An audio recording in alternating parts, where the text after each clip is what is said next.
لكل اللي ما بيعرف هذا الشخص، هذا رجل مسن سوري. عندما شاف الطائرة الهليكوبتر طائرة من الجيش العربي السوري قام بتقديم تحية لها. فكان رد وزارة الدفاع بأنها تنزل لعند هذا الشخص وتقوم بمبادرة وتثبت للشعب السوري إنه الجيش العربي السوري هو جيش للشعب.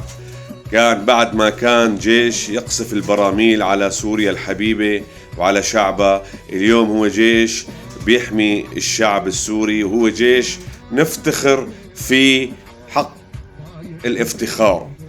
يعني بصدق منظر تقشعر له الأبدان. خلونا نشوف الفيديو كيف اجوا اخذوا العم ابو مثقال الرجل المسن وعملوا له دورة معهم بالطيارة.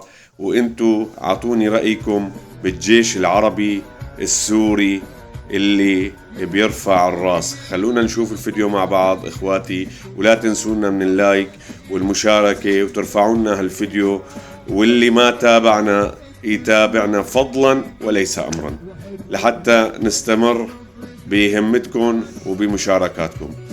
تحياتي. خلونا نشوف الفيديو اخواتي. انا وقت ما وصلت فوق ضيعتي وشفت اهلي واولادي عم بيحيونا انا بكيت.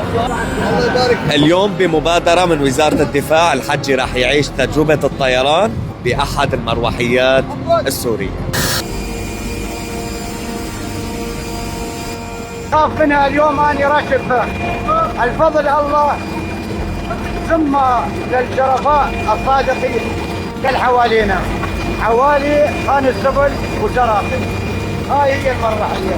شكر وزارة الدفاع الإنجاز اللي قاموا فيه اليوم، طلعتنا بالمروحية إلى ما حفظت يزدد. هذا الضابط الشريف.